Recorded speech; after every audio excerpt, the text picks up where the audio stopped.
구독, 좋아요. 국민의힘 좀 한번 볼게요. 김문수 전 장관, 김문수 전 후보이기도 하죠. 당권 도전 출마 선언을 했는데 일단 어떤 의미가 있다고 평가를 하세요? 아무래도 뭐 그 대선에서 또 네. 패배하시고 본인 또 거기에 대해서 후보로서 책임질 부분이 있다라고 하면서 말씀도 하셨는데 예. 사실은 그 출마를 하라라는 각계의 요청이 너무 많았습니다. 이 한 달 동안. 여러분들도 아시는 분은 다 아시겠지만 거의 뭐 이틀에 한 번씩 출마 촉구 대회 같은 게 열렸어요. 그런 과정에서 어떻게 하면 본인이 당과 그리고 나라를 위해서 판단을 하는 게 좋을지에 대한 뭐 굉장한 그 심사숙고가 있으셨던 걸로 알고 있습니다. 그래서 뭐 그런 부분에 대해서 이번에 결단을 내리신 거고 그리고 아마 그 쉽지 않은 길이 될 거예요. 대선에도 패배했고 지금 그 국민의힘이 극심한 분열 양태, 혼돈의 상태를 지금 거쳐가고 있지 않습니까? 예. 이런 과정에서 당 대표로서 그 당 대표 후보로서 내세워야 될 어젠다 설정도 쉽지 않고 그리고 당 대표가 되고 나서도 어떻게 하면 이렇게 거북이 등짝처럼 갈라져 있는 제 세력들을 통합해가면서 어떤 미래를 만들어갈지 그것도 참 쉽지 않은 길입니다. 그리고 내년에 지방선거가 있지 않습니까? 그리고 그런 와중에도 또 지방선거를 준비를 해야 돼요. 그래서 많은 분들이 지금 현 시점에서는 지방선거가 어렵다라는 예측을 또 많이 하고 계세요. 그런 와중에 지금 김문수 후보가 이 당대표가 된다 그러면 이거는 어찌 보면 독이 된 성배 같은 그런 부분도 될 수가 있습니다. 그 본인의 이제 정치 인생도 걸려 있고 본인의 정치 인생보다 더 중요한 당의 운명이 걸려 있고 그런 것들에 대해서 이런 많은 각계각층의 출마 촉구 요청에 대해서 어떤 식으로든지 이게 당을 재건해야 되느냐 설계를 해야 되느냐 그런 고민을 마음속으로 깊이 하신 것 같고 그리고 나서 이제 출사표를 던지신 겁니다. 그래서 아마 여러 가지 앞으로의 행보에 대해서 우리 당원과 지지자분들의 판단이 다 있으실 거예요. 뭐 비판과 쓴소리도 당연히 있으실 거고 그게 아니라 또 기대나 아니면 앞으로의 그런 행보나 이런 거에 대한 여러 가지 좀 소망이나 이런 것도 있으실 것 같아요. 가감 없이 김문수 후보에게 다 말씀을 해주시고 그러면 김문수 후보도 그런 이 전당대회 과정에서 발생을 하는 당원들의 그리고 지지자분들의 동지들의 이런 의사나 이런 것들이 하나로 모아지는 과정에서 또 새로운 어떤 추가적인 비전을 더 제시하리라고 생각을 하고 있습니다. 그렇군요. 근데 어제 이제 조경태 의원도 당권 도전 선언했잖아요. 예. 출마 선언을 했는데 그 내용을 보면서 이 사람이 무슨 얘기를 하는지 저는 의아스러웠는데 이런 얘기를 했어요. 극우 극단 세력과 완전히 결별해야 된다. 여기다가 이제 과감한 인적 청산만이 사는 길이라 이렇게 주장을 했어요. 조경태 의원은 지금 누구를 극우라고 보는 건지 극단 세력으로 보는 건지 그것도 참 궁금하고 이상하고 인적 청산이 지금 아마 몇 사람 이렇게 막 출당시키고 이러면 아마 당이 그냥 살아날 걸로 생각하나 보죠. 어떻게 보세요? 조경태 의원이 이제 뭐 이런 뭐 극우 극단 세력이니 인적 청산이니 하는 이야기가 뭐 어떤 진정성이 있지도 않은 이야기예요. 그러니까 내 말은 극우 극단 세력이 진짜 어딘가 누가 있는데 네. 내가 그거를 뭐 절연하거나 뭐 아니면 인적 청산을 하겠다라는 그 말이 본인의 진정성이라면 이 판단의 가치라도 있어요. 논쟁의 가치라도 있고. 근데 진짜 그냥 하는 이야기거든요. 자기가 입장이 지금 그 친한동훈계로 분류가 되셨잖아요. 네네. 그러면 친한동훈계의 어떤 표를 받아야 되잖아요. 그 표를 받을 때 친한동훈계 표 받으려면 뭐 해야 되지? 사실은 이게 기준이지. 그걸 이제 가상의 그래서 저걸 만들어요? 예, 예. 네. 그래서 그거는 내가 무슨 말하면 득표할 수 있을까? 사실은 정청래하고 비슷한 이야기라는 거예요. 정청래도 국민의힘을 막 뭐 위헌정당 세력이니 뭐 내란 세력이니 하잖아요. 척결해야 된다고 하잖아요. 마찬가지예요. 그러니까 이 조경태 의원도 뭐 극우 극단 세력이니 뭐 인적 청산이 척결해야 된다고 하잖아요. 근데 아까 정청래 왜 그러냐고 했을 때 표 받으려고 자기 지지자들한테 예. 어필하려고. 예. 그리고 조경태 의원 또 자기 지지자들한테 어필하는 거예요. 친한동훈계로 이미 굉장히 그 알려져 있기 때문에. 그러면 점점 더 그런 어떤 메시지가 셀 수밖에 없죠. 그러면 자 아까 지금 원장님 말씀하시는 것처럼 극우 극단 세력이 누구냐? 그러면 인적 청산은 어떻게 하냐? 없다니까요, 플랜이. 플랜이 없어요. 정의도 없고 플랜도 없어요. 예. 그냥 그 말을 하면 그 구호를 외치면 올 것 같아가지고 그냥 그걸 하는 거지. 언제 조경태 의원이 그렇게 선수를 오랫동안 정치하시면서 어떤 세력과 결별하거나 어떤 청산을 한 적 있나요? 자, 한 번이라도. 근데 이 정치판이 고양이 커가지고 호랑이 되는 경우는 없습니다. 호랑이 새끼가 호랑이 되는 거예요. 그 명언이네요. 예, 예. 예. 근데 호랑이가 가장 취약할 때가 새끼 때거든요. 많이 죽어 호랑이 새끼들이. 근데 다만 호랑이 새끼는 새끼든 중호랑이든 대호랑이든 호랑이인 거예요. 예. 그래서 그거는 딱 보여. 어렸을 때도 보이고, 그러니까 제가 뭐 여기서도 말씀드렸지만 김문수 후보가 제가 만난 10년 동안 8, 9년을 야인이에요. 근데 그 보자마자 조금 지나서 이해를 했어요. 아, 저분 언젠가 대권 도전을 할 수 있는 사람이구나라고 생각을 했어요. 그때 너무 이제 좀 고생을 많이 하셨는데 결국 대권 도전에 대통령 후보까지 갔잖아요. 그런 것처럼 그 행색이 초라하든 아니면 그게 뭐 지금 당장 뭐 끈떨어져 보이든 그 클래스가 있는 사람은 클래스 계속 있는 거예요. 그런 게 있는데 아무리 선수가 많아도 그러니까 고양이가 밥 많이 먹으면 살찐 고양이가 되는 거지 그게 호랑이가 되는 게 아니에요. 예.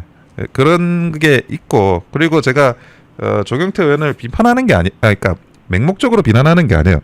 조경태 의원이 한 번도 어떤 세력의 저력, 인적 청산 이걸 보여준 적이 없어요. 정치를 하시면서.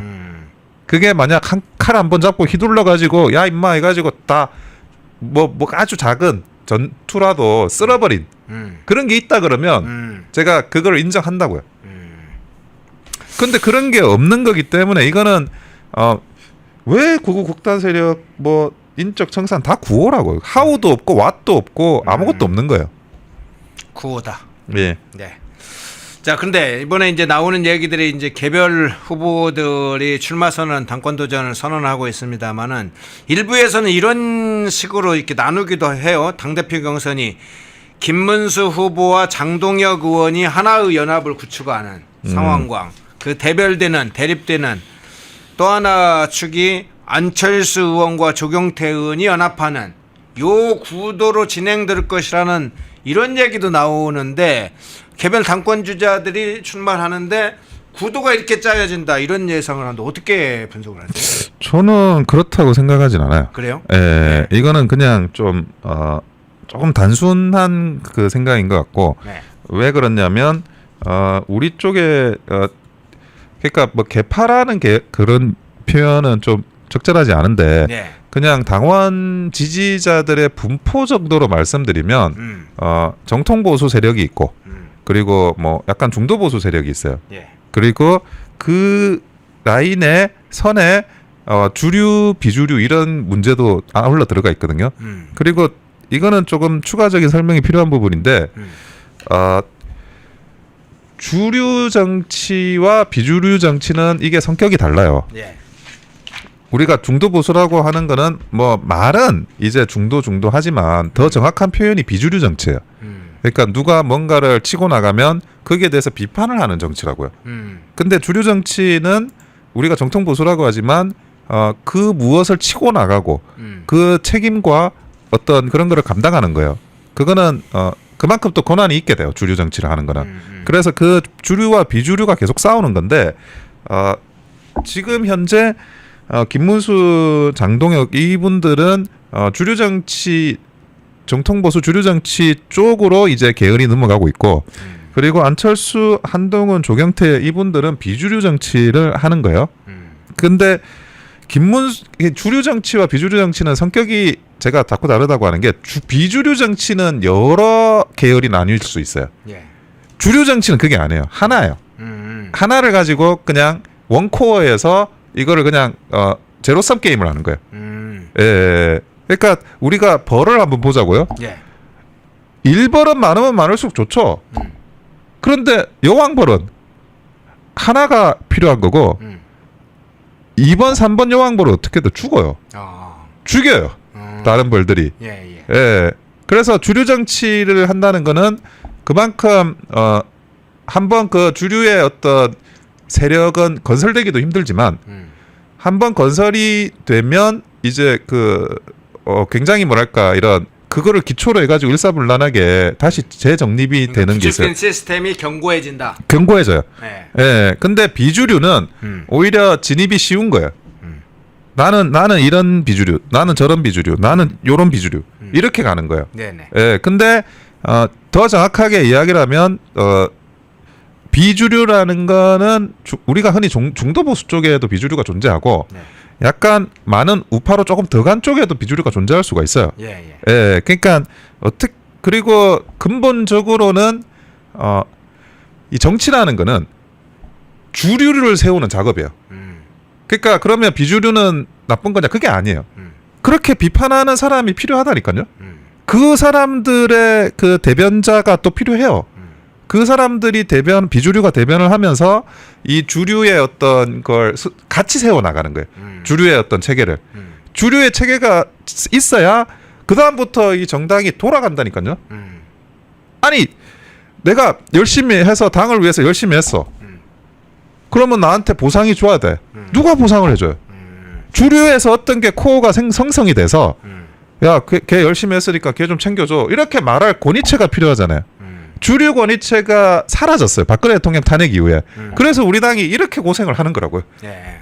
근데 이거를 굉장히 열심히 세워야 되는데 그러니까 여기서 여러분들이 제가 아까 고양이가 커서 호랑이 되지 못한다는 게 다른 사람들이 이 비주류를 했던 사람들이 그러면 주류 체계를 세우면 되잖아요. 비주류로 가는 사람들은 주류가 못 돼요. 그러니까 오해하시면 안 돼요. 비주류가 주류를 교체하는 게 아니에요. 신주류가 구주류를 교체하는 거고 신비주류가 구비주류를 교체하는 거예요.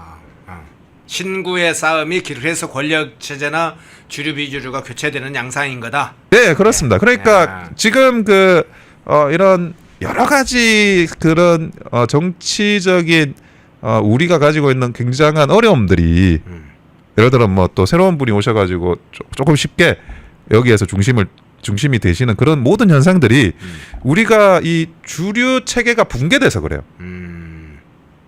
지금 또 없어요. 사실은 뭐 개파 나쁘다 그러는데 아니 국민의힘도 민주당도 대한민국이라는 기준으로 보면 개파잖아요. 네. 정당이라는 게 개파라고요. 그 자체가 개파라고요.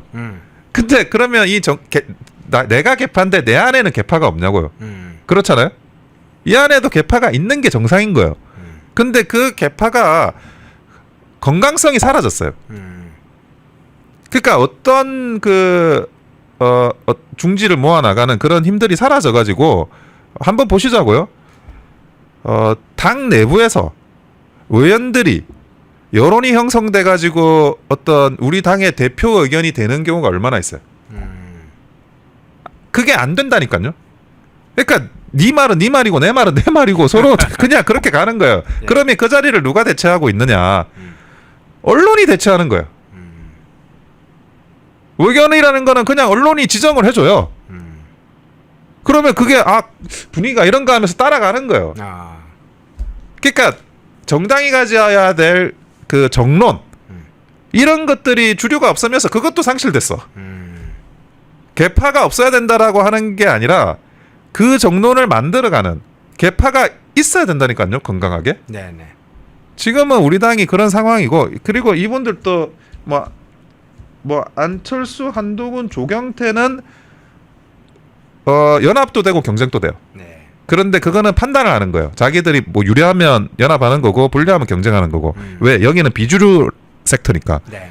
근데 김문수, 장동혁은 경쟁이에요. 이건 내부 경쟁이에요. 이건 주류 섹터이기 때문에. 예. 근데 뭐 장동혁 의원이 그렇다고 해서 경쟁에서 진다 그래서 뭐 정치는 계속 하는 거니까 지금 지는 게 뭐 내일 또 진다 그런 건 아니니까 또 뭐 저는 김문수 후보님을 지지하는 입장에서 그렇게 표현하는 거고 또 뭐 선거라는 거 모르는 거잖아요. 예. 예, 그런 여러 가지 상황들이 복잡하게 얽혀서 돌아가게 될 것 같습니다. 예. 근데 김문수 후보 이 문제는 한번 좀 살펴봐야 될 것 같습니다. 지난번에 이제 이준석 의원, 한동훈 전 대표, 전한길 강사, 이 김문수 후보가 이 사람들 다 품고 가겠다, 뭐 이렇게 이야기를 하면서 이 발언 이후에 한쪽만이 아니라 여러 쪽, 양쪽으로부터 비판을 받는 상황이 됐어요. 이준석, 한동훈을 싫어하는 사람들 쪽으로부터 비판도 받고, 예. 한쪽에서는 전한길 강사를 또 비판적으로 나쁘게 보는 사람들로 그 예. 측에서도 또 공격을 해대고 그렇죠. 그런 상황이 됐는데 어떻게 보세요? 예, 출마 선언 때 질문 받고 이제 전한길 씨가 입당한 거에 대해서 좀 네. 호의적으로 이야기를 하니까 친길계라고 안철수 예. 의원이 또 김문수 후보를 비판하셨는데 예. 이거는 뭐 그 제가 김문수 후보 생각이 이렇다라고 말하는 건 좀 주제는 없는 것 같아요. 근데 이거는 제 생각이에요. 제 생각인데 우리 당이 어떻게 가야 되느냐 거기에 대해서 뭐 김문수 후보와 뭐 상의한 이야기가 아니고 그냥 이 김문수 후보가 이런 말을 했다 그래서 하는 이야기도 아니에요. 자, 많은 사람들이 우리 내부에 있는 어떤 다른 세력을 죽이자부터 시작을 해요. 죽이자. 예. 인적 청산이라는 게 죽이자는 거잖아요. 그렇죠. 예. 그래서 죽이자라는 것부터 시작을 하는데 다시 정청래 이야기를 해볼게요. 정청래는 어떻게 하고 있죠? 우리 내부 세력의 누군가를 죽이자고 하나요? 아니 밖의 세력을 밖의 세력을 죽이자고 하잖아요. 예. 그렇죠? 예.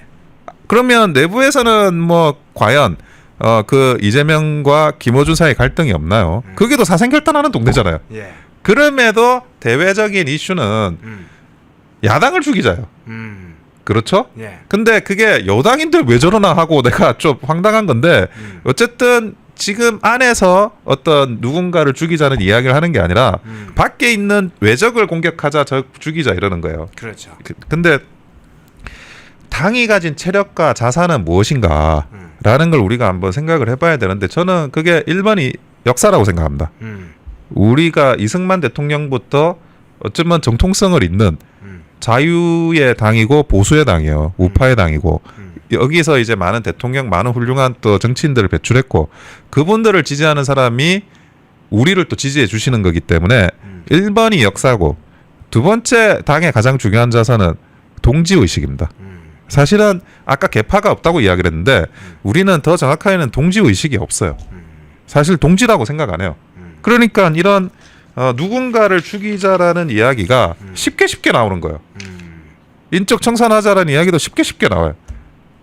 인적 청산이 필요하다 그런 것들은 모르겠어요. 이게 그 공개적으로 그것도 정치인의 입에서 쉽게 나올 수 있는 건지 그게 뭐 누가 나쁘다 안 나쁘다라는 걸 떠나가지고 너 방패 너 우리 식구 되면 안 돼. 동지 되면 안 돼. 정당이 그렇게 말한다는 게 이게 너무 쉬워졌어요. 우리 당에서. 제가 뭐 며칠 전에 그 이승만 대통령 60주기 추도식을 갔습니다. 김문수 후보와 같이 갔어요. 그 김문수 후보께서 또 같이 가자고 하셔가지고 같이 갔는데 이 추도식이 뭐예요? 제사 지내는 거잖아요. 네. 제사 때 와가지고 이 같이 인사하고 그 떡을 나눠주시더라고요. 네. 음식도 나눠 먹고. 그런데 그 와중에는 이제 생각이 다른 사람들도 있어요. 근데 이승만이라는 하나의 인물을 통해서 같이 이렇게 제사 지내고 밥 나눠 먹고 그게 동지예요. 근데 우리가 지금 이 동지의식이 남아 있느냐? 한쪽에서는 한쪽을 죽여야 된다 그러고 한쪽에서는 또 반대쪽을 죽여야 된다 그래요. 근데 사실은 내가 김종혁 그 전 최고위원을 권영세 전 비대위원장이 뭐 고발한다 그러고 윤리위 회부하고 뭐 그런 걸 보면서 이게 좀 황당한 게 그게 뭐 마지막에 그 한덕수 후보에 대해서 당이 100억 선거 아니냐 이런 것 때문에 발끈하신 것 같아요. 김종혁 전 최고는 한덕수 위해서 쓴 돈이 뭐 있다는데 하면서 공격하고 그리고 권영세 의원은 그게 아닌다라고 하면서 또 이의제기하면서 서로 고발안에 윤리위하고 그런데 여기에서 가장 직접적인 피해 당사자 누구예요? 김문수 후보잖아요. 자기들이 싸우고 있어. 아 그러네요. 예. 정작 그 피해를 당한 당사자는 정작 가만히 있는데. 그 김문수 후보는 가만히 있잖아요. 최고 피해를 당하고 최고 열받아 있고 진짜 이 원한을 쌓아도 제일 쌓을 사람은 가만히 있어요. 근데 자기들끼리 막 싸우고 있는 거야. 그리고 뭐 개인적으로 저도 마찬가지예요. 저도 한 10년 동안 당에서 뭐 이런 일 저런 일 굳은 일도 많이 하고 공도 많이 세웠다 그랬는데 뭐 아직도 뭐 이렇게 야인생을 하고 있어요. 이게 여러 가지 뭐 경우의 수가 많고 이 당이 가지고 있는 어떤 부조리나 이런 거에 대해서 뭐 저보다 그 피해본 사람이 누굴까 저도 찾아보고 싶을 정도예요.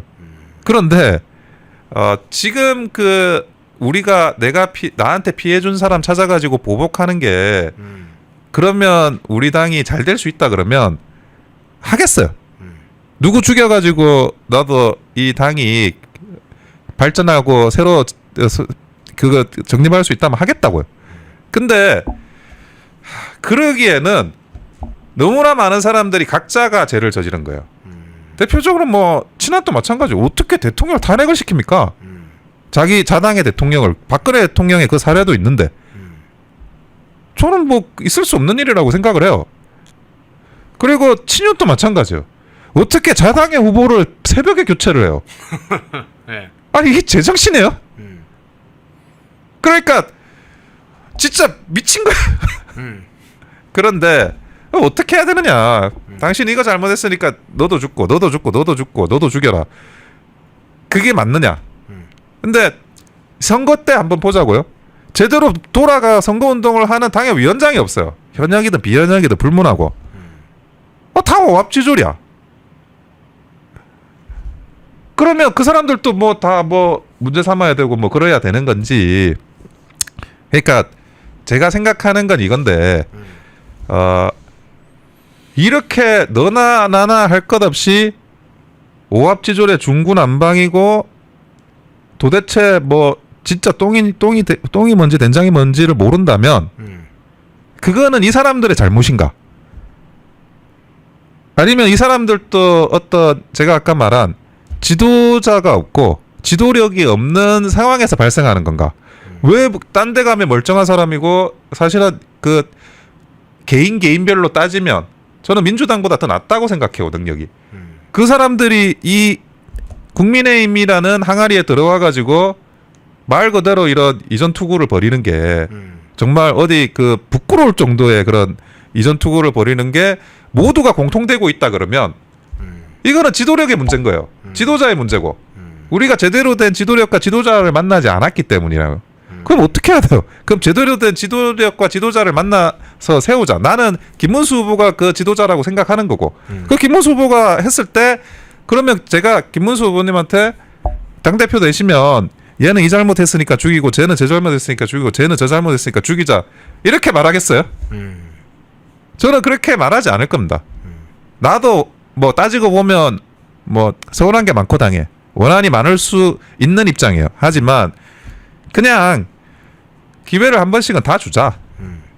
그래야지 당이 살아날 수 있는 최소한의 기반이 마련되고 최소한의 동지 의식이 마련된다고요. 지금 우리가 동지입니까? 동지예요? 아니에요. 사실은 칼만 안 들었지. 칼만 안 들었지. 민주당보다 우리 내부를 더 증오하고 우리 내부를 더 공격하고 하는데 아니 최소한 형제끼리 싸우더라도 남한테 보일 때 기본 그 형식은 갖춰서 싸워야 되잖아요. 저는 내부 권력 투쟁을 부정하는 게 아니에요. 정치는 기본적으로 의자 뺏기에 그런 성질이 있어요. 내부 권력 투쟁은 항상 일어날 수밖에 없고 그런데 그런 부분들에 대한 최소한의 질서가 필요하다고요. 최소한 아무리 형제끼리 동지끼리 싸운다고 하더라도 그거를 그 기본적인 최소한의 질서를 전제로 한 싸움이 돼야 되는데 그게 아니고 이거는 뭐야 저작거리에서 그냥 머리 집어 잡아당기거나 막 무슨 이상한 짓 하는 거 아니에요. 이렇게 되면 안 된다라는 생각을 제가 하는 겁니다. 예, 그래서 뭐 김문수 후보님에 대한 질문이었지만 제가 김문수 후보의 생각이 뭐다라고 하는 거는 주제 넘기 때문에 제 생각을 그냥 이야기한 거예요. 네. 제가 사실은 하나 더 여쭤보려고 했는데 이야기 중에 다 나왔네요. 혁신위원회 윤희숙 혁신위원회 사실 물어보려고 했는데 그 이야기가 다 나온 것 같습니다. 예. 과거사 청산위가 되느냐 혁신위원회가 그런 짓을 하고 있어서 그 문제 이야기를 하려고 했는데 인적청산 얘기도 해주시고 그래서 그 안에 대부분의 지금 말씀하시고자 하는 뜻이 있다고 생각을 했습니다. 예, 3부 원영섭 변호사님 모시고 김용대 들은 사령관 문제도 좀 다뤄보고 정청래 문제도 다뤄보고 국민의힘 김문수 후보 문제 또 다른 측의 관련자들 문제도 함께 다뤄봤습니다. 원영섭 변호사였습니다. 고맙습니다. 예, 감사합니다. 펜앤마이크와 광동이 함께 준비한 광동 루테인 밀크시슬 혈행 개선, 노화로 인한 눈 건강, 간 건강. 펜앤마이크 TV 단독 할인 2개월분 한 박스에 3만원, 6개월분 세 박스에 84,000원. 펜앤마이크 구독자 전용 댓글 상단 할인 링크에서 구매 가능합니다. 전화 문의는 1661-6915, 전화 문의는 1661-6915. 펜앤마이크와 광동이 함께 준비한 광동 면역보감 데일리 스틱 2024년 건강기능식품 대상 높은 흡수율, 휴대와 섭취가 간편한 스틱형 펜앤마이크 TV 단독 할인 1개월분 한 박스에 33,000원, 3개월분 세 박스에 9만원. 펜앤마이크 구독자 전용 댓글 상단 할인 링크에서 구매 가능합니다. 전화 문의는 2661-6915, 전화 문의는 2661-6915. 펜앤마이크와 광동이 함께 준비한 광동 혈당혈압 콜레스테롤 케어 솔루션 식후 혈당 상승 억제, 체지방 감소, 혈중 콜레스테롤 개선, 높은 혈압 감소. 펜앤마이크 TV 단독 할인 1개월분 한 박스에 25,000원, 3개월분 세 박스에 66,000원. 펜앤마이크 구독자 전용 댓글 상단 할인 링크에서 구매 가능합니다. 전화 문의는 1661-6915, 전화 문의는 1661-6915. 펜앤마이크에서 추천하는 영상도 보고 가세요. 다른 영상도 즐기시려면 구독 버튼을 꼭 눌러주세요.